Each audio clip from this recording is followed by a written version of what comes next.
할렐루야. 오늘은 특별한 날이죠. 43주년, 저희 창립 43주년 맞는 기념 주일입니다. 우리 옆에 있는 분들과 인사 나누면서 주님의 이름으로 축복합니다. 지금까지 지내온 것은 주님의 은혜입니다. 이렇게 다시 한번 인사하기 원합니다. 담임 목사님께서 특별하게 또한 저에게 이렇게 또 기회를 주셔서 또 말씀을 일부 예배 때 이렇게 증거할 수 있어서 참으로 기쁘고 또 감사하게 생각합니다. 여러분 인생을 살면서 여러분의 인생이 어떠하기를 원하십니까?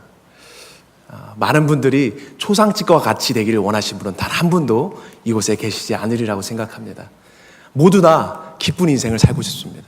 인생을 살면서 가장 우리 인생에 활력소가 있다면 어떠한 요소겠습니까? 저는 기쁨이라고 생각합니다. 우리가 기뻐할 수 있는 인생, 즐거워할 수 있는 인생을 살 수 있는 것. 참 그래서 저는 어릴 적부터 이 기념일은 참 좋아합니다. 왜냐하면 기념일날 만난 것을 많이 먹을 수 있으니까 참 좋아합니다. 맛있는 것을 먹고 또 서로 웃음으로 서로 바라볼 수 있고 기뻐할 수 있는 그런 장소, 그런 시간 참으로 기쁘고 즐겁습니다. 오늘도 우리 2부, 3부 예배 때 연합 예배를 마치고 또 우리가 또 특별한 교제 시간을 또 갖지 않습니까? 그래서 참 오늘 참 특별한 날인데 오늘 이 말씀을 증거하면서 어떤 말씀을 함께 나눴으면 좋을까 이런 생각을 하게 되었습니다. 그러면서 이 가나안 혼인잔치 이 말씀이 생각이 났는데요. 여러분 가나안 혼인잔치, 저는 어릴 적에 유년주일학교를 다니면서 이 찬양이 생각납니다. 예수님이 말씀하시길 물이 변하여 포도주 됐네. 물이 변하여 포도주 됐네. 예수님 우리에게 말씀하셔서 새롭게 변화시켜 주소서. 여러분 이 찬양 아시죠? 저는 이 찬양 지금도 가끔씩 부르는데요. 참 좋습니다. 기쁘고 주님 나에게 다시 기쁨을 허락하여 달라는 그런 찬양을 할 때 이런 찬양을 하게 됩니다. 오늘 우리 말씀을 보면 예수님께서 가나안 혼인잔치에 초대를 받게 됐습니다. 우리가 말씀 1절 2절에 보면 우리 같이 한번 읽기 원합니다. 같이 읽겠습니다. 시작. 사흘 되던 날에 갈릴리 가나에 혼인이 있어 예수의 어머니도 거기 계시고 예수와 그 제자들도 혼인의 청함을 받았다라고 얘기합니다. 이 유대인들에게 있어서 이 혼인잔치는요 참 특별합니다. 우리는 혼인잔치, 우리 결혼 예식하면 하루 정도 할까요? 반나절 정도 하는 것 같습니다. 그런데 이 유대인들에게 있어서 이 혼인잔치는요 적어도 7일 정도의 큰 혼인잔치입니다. 여러분 이 갈릴리 가나라는 곳은요 시골입니다. 저는 어릴 적에 시골에서 자라나서 시골의 정서를 조금 이해합니다. 저희 외가가 이 산촌에 있었습니다. 이 산촌에서 한 10가구 정도가 모여 살았거든요. 그 중심에는 샘이 있었습니다. 그래서 그곳을 샘골이라고 했는데요. 저희 이 외가 댁에 가게 되면 외할머니가 가끔씩 저에게 그렇게 물어보셨습니다. 심부름을 시키시면서 옆집에 가서 무엇을 빌려와라 이렇게 물어보십니다. 참 저는 외할머니가 참 신기했습니다. 왜냐하면 그 옆집, 그 살고 있는 그 주위에 있는 가구들의 경운기도 있고 어느 집은 낫이 없고 어느 곳은 무엇이 있고 다 하시는 것이에요. 그래서 너무너무 신기했습니다. 심지어 이 젓가락, 이 숟가락 개수까지도 다 아시는 것처럼 보였습니다. 그만큼 서로 끈끈하고 참 아름답고 정겨운 정서가 있었던 것 같습니다. 이 가나라는 곳은요, 여러분 갈릴리, 예수님께서 자라나신 곳이 어디십니까? 나사렛이죠. 나사렛에서 한 6km 정도 떨어지는 곳이 바로 가나였습니다. 그곳에 예수님의 어머니이신 마리아가 있었다고 합니다. 아마도 이 가나의 이 가까운 지역에 아마 친인척, 예수님의 외가 친인척의 아마 결혼식이 아니었는가 이렇게 생각을 하게 되는데요. 2절 보니까 예수님과 제자들도 초대를 받게 됩니다. 이 7일간의 이 잔치, 여러분 2000년 전에 이 가나안 곳에 살았던 분들이 얼마나 배부르시고 얼마나 똑똑하셨겠습니까? 또 얼마나 부유하셨겠습니까? 가난하셨을 거예요. 배고프셨을 것입니다. 고기는요 1년에 한두 번 먹을까 말까 한 그러한 삶을 사셨을 것입니다. 참 빠듯한 삶 가운데 사는데 가나에서 혼인잔치가 베풀어졌다. 이 7일간의 혼인잔치는요 많은 사람들에게 기쁨을 주는 잔치였습니다. 여러분 그곳에서는 1년 동안 먹어보지 못한 기름진 고기를 먹을 수 있고요, 들어보지 못한 즐거운 찬양과 흥겨운 흥이 있는 곳입니다. 그리고 배불리 먹을 수 없었던 포도주도 즐겁게 먹을 수 있는 기쁨과 즐거움, 그리고 환한 미소가 있는 그러한 곳이 바로 혼인잔치였다라는 것입니다. 여러분 그곳에 예수님도 초대받아서 이게 흥을 돋구고 있었는데요. 근데 조금 며칠이 지났는데 큰 문제가 생겼습니다. 이 3절에 보면 이 문제에 대해서 이야기를 합니다. 우리 같이 한번 읽기 원합니다. 같이 읽겠습니다. 시작. 포도주가 모자란지라 예수의 어머니가 예수에게 이르되 저에게 포도주가 없다 하니. 여러분, 큰일 났습니다. 여러분, 이 혼인잔치, 이 잔치가 계속되기 위해서 무엇이 필요합니까?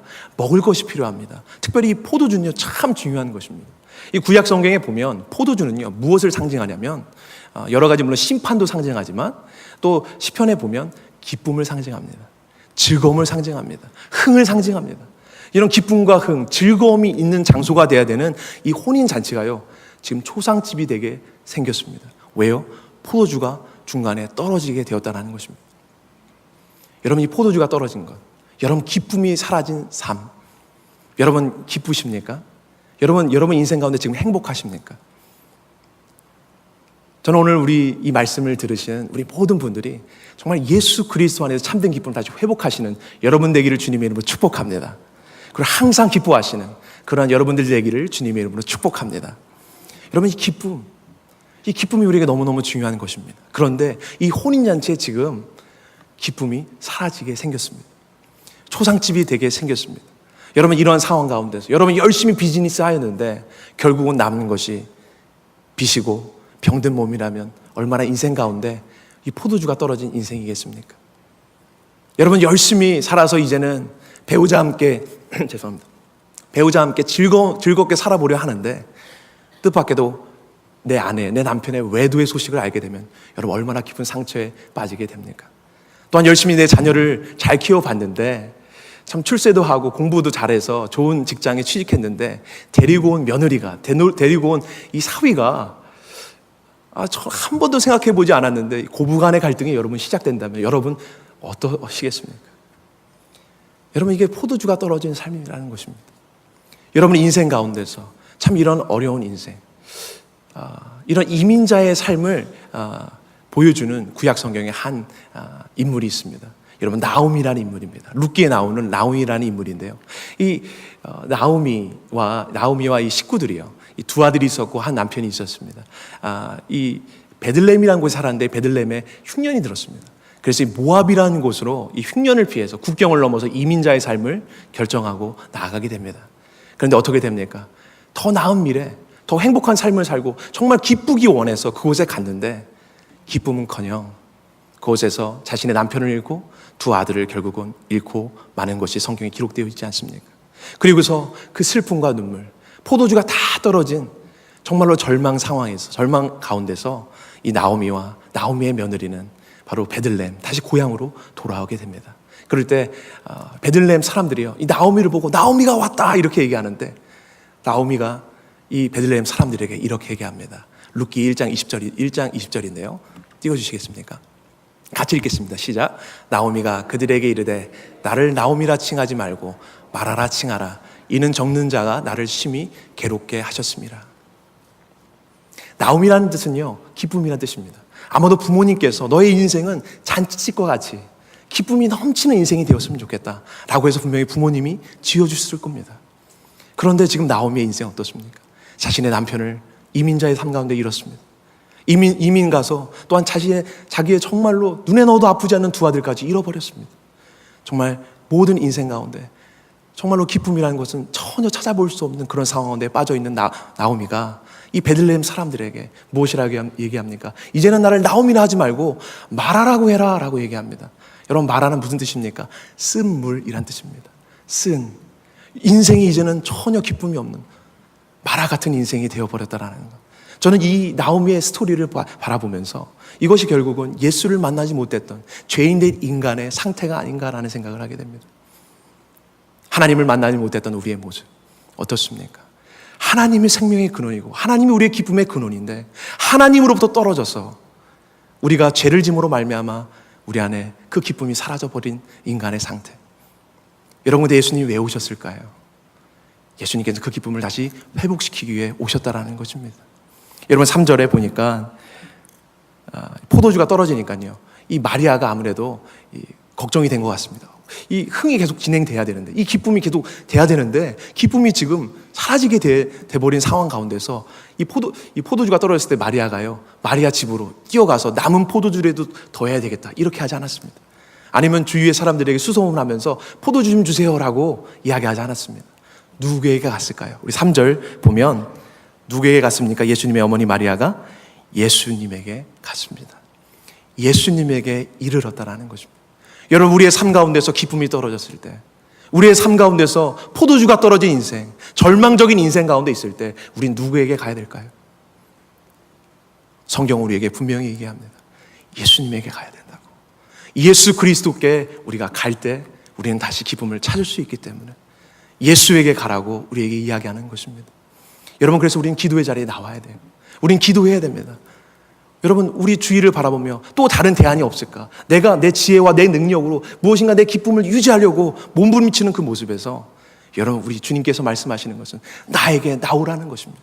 나에게 나오라. 생명의 근원 대신, 기쁨의 근원 대신 바로 나에게, 예수 그리스도에게 나오라고 오늘도 주님이 우리에게 말씀하시는 줄 믿습니다.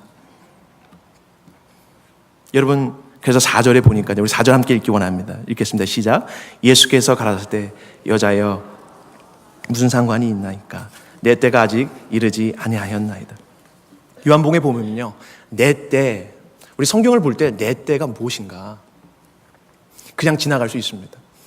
근데 이 내 때가 무엇인가 우리가 잘 찾아보면요, 요한복음의 다른 경우에서도 내 때라는 것을 이야기하는데요, 요한복음 7장 6절에 보면 예수께서 가라사대 내 때는 아직 이르지 아니하였거니와 너희 때는 늘 준비되어 있느니라. 요한복음 7장 8절에 보면 너희는 명절에 올라가라. 나는 내 때가 아직 차지 못하였으니 이 명절에 아직 올라가지 아니하노라. 20절에 보니까요, 이 말씀은 성전에 가르치실 때 연복의 앞에서 하셨으나 잡는 사람이 없으니 이는 그의 때가 아직 이르지 아니하였음이라.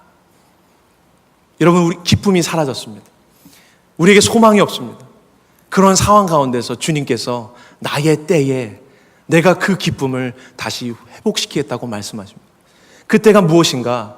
바로 예수 그리스도의 십자가, 갈보리 언덕의 그때에 내가 너의 기쁨을 회복시키겠다고 성경은 우리에게 이야기하고 있는 것입니다. 여러분, 5절 6절 우리 같이 한번 읽기 원합니다. 시작. 그의 어머니가 하인들에게 이르되 너에게 무슨 말씀을 하시든지 그대로 하니라. 거기 유대인의 결례를 따라 두세 통 드는 돌 항아리 6이 놓여 있는지라. 여러분, 이 가나안 혼인잔치가 벌어지는 이곳에 이 6개의 돌 항아리가 있었다는 것을 볼 수 있습니다. 6절에 보니까 두세 통이라고 하면요, 이 큰 항아리입니다. 조그만 항아리가 아닙니다. 20갤런에서 한 30갤런짜리의 그 물을 포함할 수 있는 그런 수용할 수 있는 그러한 돌 항아리, 큰 항아리죠. 그 큰 항아리가 6개가 있었다고 성경은 기록합니다. 그런데 우리가 여기서 주목해 볼 부분은 이 항아리가 도대체 어디에 쓰였는가 우리가 볼 필요가 있다는 것입니다. 어디에 쓰였냐면요, 유대인의 결례를 위해 쓰였다는 것입니다.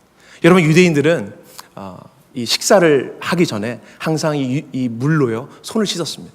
손을 씻어서 거룩하신 하나님 앞에서 우리가 부정한 세상 가운데서 가져온 부정한 것들을 물로 씻어서 거룩하신 하나님과의 교제가 계속 되어질 수 있도록 하기를 원하다는 것입니다. 여러분, 근데 그 돌 항아리예요. 그 돌 항아리에 이제는 물이 사라져 버렸습니다. 포도주가 말른 것처럼, 포도주가 마른 것처럼 그 돌 항아리의 물도 다 사라져 버린 것입니다.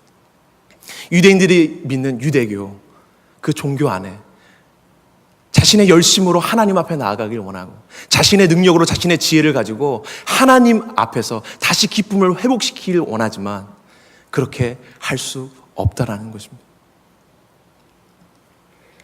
그런 돌 항아리 가운데서 아무리 자신을 씻어도 씻을 수 없는, 자신을 하나님 앞에서 거룩하게 하려고 해도 몸부림쳐도 자신의 능력은 할 수 없는 그런 절망적인 상황, 그런 돌 항아리에 종교의 형식은 있지만 그 안에 생명이 담겨져 있지 않은 그러한 상황, 그것이 바로 우리의 모습, 바로 종교, 바로 세상에 우리가 만들어낸 여러 가지 모습들이 아닌가 생각하게 됩니다. 여러분, 7절에 보니까 우리 같이 한번 7절, 8절 같이 읽겠습니다. 시작. 예수께서 저희에게 이르시되 항아리에 물을 채우라 하신즉 아구까지 채우니 이제는 떠서 연회장에 갖다 주라 하시매 갖다 주었더라. 여러분, 주님께서 뭐라 하세요? 종교라는 형식은 있습니다. 그러나 그곳에 정말로 우리를 씻어서 하나님 앞에서 하나님과 우리 사이의 그 죄를 해결하고 하나님의 생명, 하나님의 기쁨이 우리 안에 흘러 들어오게끔 할 수 있는 그 능력이 우리 안에 없을 때, 그 비어져 있는 그 항아리 가운데 예수님이 말씀하십니다. 물을 채우라 말씀하시는 것입니다. 누구의 물일까요? 그 물이 누구의 물일까요? 바로 예수 그리스도께서 채우시는 그 물로 우리를 채우라고 말씀하시는 것입니다. 여러분, 저는 우리 교회 가운데, 우리의 인생 가운데 바로 우리의 것으로 채워지는 것이 아니라 예수님께서 말씀하신 예수 그리스도의 것으로 채워지는 역사가 우리 가운데 있기를 주님의 이름으로 축복합니다. 바로 예수님께서 채우라고 하시는 것입니다. 가득 아구까지 채우라고 주님이 말씀하시는 것입니다. 그리고 연회장에 갖다 주라고 말씀하십니다. 근데 연회장이요, 9절에 보니까 이런 반응을 합니다. 9절 함께 읽기 원합니다. 시작. 연회장은 물로 된 포도주를 맛보고 어디서 났는지 알지 못하되 물도 온 하인들은 알더라. 연회장이 신랑을 불러. 여러분, 여기서 연회장은 물로 된 포도주를 맛보았다라고 얘기합니다. 여러분, 여기서 사실 그 원어로 보면요, 물로 된 포도주는 틀린 말입니다. 이렇게 말하는 게 맞아요.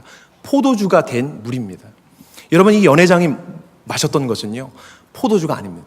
물입니다. 물을 먹었어요.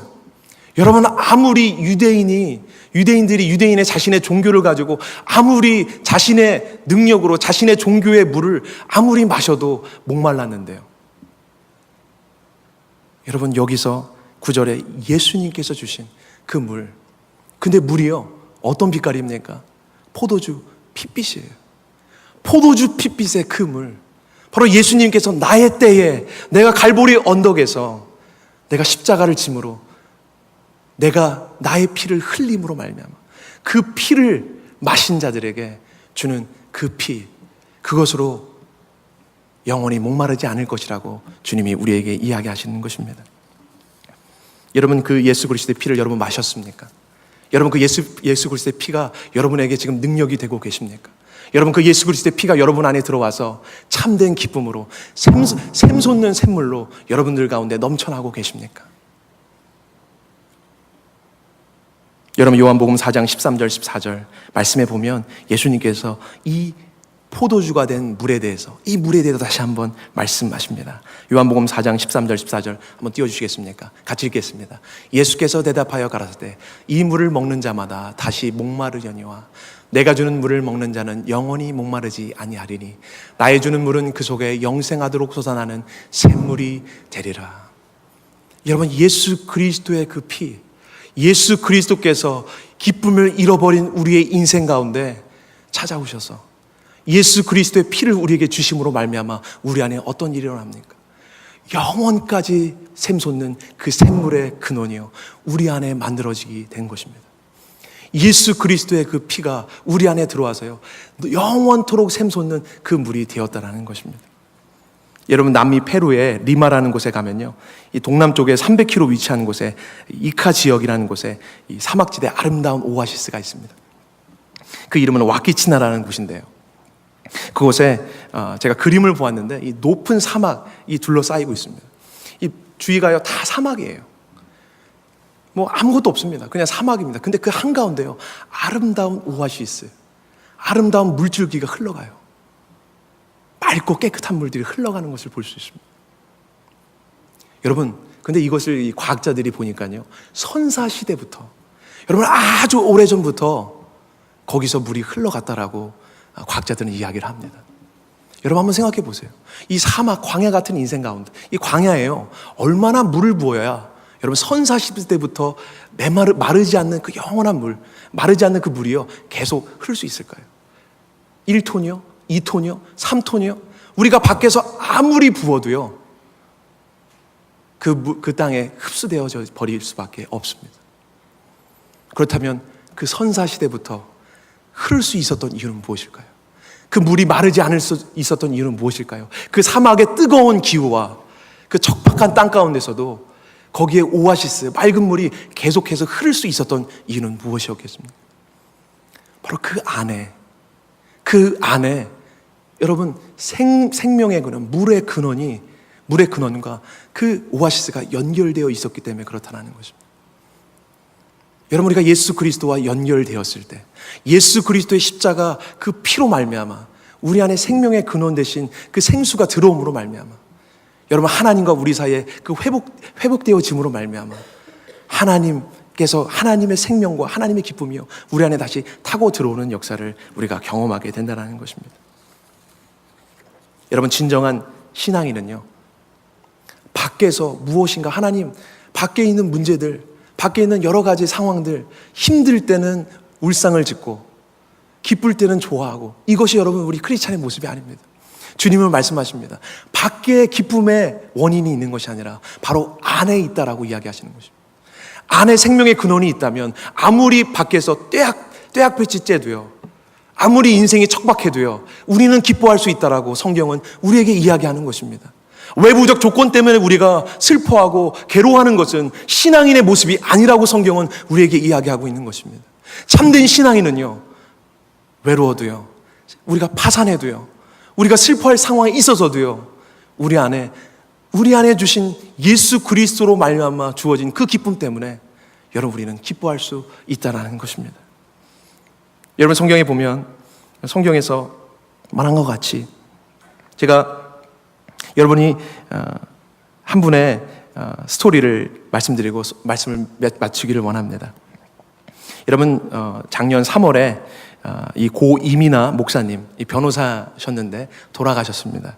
54세에 돌아가셨어요. 이분이 누구신가 하면 이 초대 문화부 장관을 지내신 이어령 씨의 따님이십니다. 이분의 인생이 참 파란만장합니다. 그는 미국에서 검사 변호사 생활을 하셨고요. LA에서 이 변호사 생활을 하셨더라고요. 아버지의 반대를 무릅쓰고서 김한길 국회의원과 결혼해서 아들을 낳았습니다. 근데 결혼 5년 만에 이혼의 아픔을 겪었습니다. 그리고 재혼 후에 2명 아들과 딸을 낳았습니다.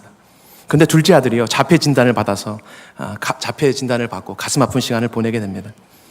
그리고서 김한길 의원 사이에서 낳은 그 첫째 아들이요, 갑작스럽게 26세에 절명하게 됩니다. 그리고서 이 이민아 목사님은 갑상선 암 수술을 3차례 받게 됩니다. 그리고서 실명의 위기까지 가게 됩니다. 그리고 결국 작년 3월에 54세의 나이에 하나님 품에 안겼습니다. 그의 마지막 그의 글 유작에 땅에서 하늘처럼 이라는 책의 글귀를 여러분에게 소개하고 말씀을 맺기를 원합니다. 이 책을 쓰고 있는 저는 지금 위암 말기 암 환자라고 합니다. 그러나 제 마음에 차고 넘치는 하나님의 의와 기쁨이 있습니다. 저를 사랑하시는 능력의 아버지 하나님이 그동안 저의 질병을 여러 번 고쳐주셨기 때문에 또 고쳐주시라고 믿습니다. 그러나 어떤 이유에서인지 이 땅에서 그 치유를 온전히 다 받아 누리지 못하고 내 몸이 죽는다 해도 저는 예수님을 믿는 자는 죽어도 살겠고 살아서 그를 믿는 자는 영원히 죽지 않는다, 하나님의 말씀을 믿습니다. 저는 이 글귀에 보면서 이 첫 마디에 참 감동을 받았습니다. 자신의 인생의 광야 같은 인생 아닙니까? 척박한 인생 아닙니까? 기뻐할 수 없는 인생입니다. 그런데 지금요, 이 글을 쓰시고 있는 이 이민아 변호사님이 이렇게 말씀하세요. 제 마음에 차고 넘치는 하나님의 의와 기쁨이 있습니다. 여러분, 이것이 예수 만난 사람의 모습이 아닐까요? 예수 그리스도께서 십자가 두 파 벌려 돌아가시면서 이 가나안 혼인잔치에 이 기쁨이 떨어져 있는 우리의 인생 가운데 찾아오셔서 주님께서 다시 회복시켜 주신 그 인생의 모습이 참다운 인생의 모습이 아니겠습니까? 외부 조건으로 아무것도 기뻐할 이유가 없어요. 슬픔과 절망밖에 없습니다. 그런데요, 기뻐하는 것이요, 자기 안에 하나님의 의와 기쁨으로 차고 넘친대요. 이것이 어떻게 가능한 것입니까? 바로 예수 그리스도께서 예수 그리스도의 피를 마신, 그 영적 피를 마신 우리 안에 샘이 영혼까지 솟아오르는 그것을 경험한 인생만이 누리는 고백이 아닌가 싶습니다. 저는 오늘 이 아침에 여러분들 가운데 이러한 넘쳐나는 기쁨이 다시 회복되기를 주님의 이름으로 축복합니다. 기도하시겠습니다. 하나님 아버지, 참으로 감사합니다. 우리 인생에 소망이 없고 우리 인생에 기쁠 것이 없는 아버지, 그런 인생 가운데 우리를 찾아와 주셔서 정말로 포도주가 다 떨어져서 한숨밖에 나오지 않는 인생 가운데 우리 예수님 오셔서 우리를 만나 주셨습니다. 그리고 우리에게 다시 기쁨을 회복시켜 주셨습니다. 이것은 단순 잠시 잠깐의 기쁨이 아니라 영원한 기쁨이라고 주님 우리에게 말씀하셨습니다. 주님, 우리의 상황이 어떠하든 우리가 참으로 기뻐할 수 있는 자 되게 하여 주옵소서. 항상 기뻐할 수 있는 그러한 인생을 살아갈 수 있도록 주님 우리 가운데 역사하여 주옵소서. 기쁨의 능력을 다시 회복시켜 주시옵소서. 감사하며 예수님 이름으로 기도합니다. 아멘.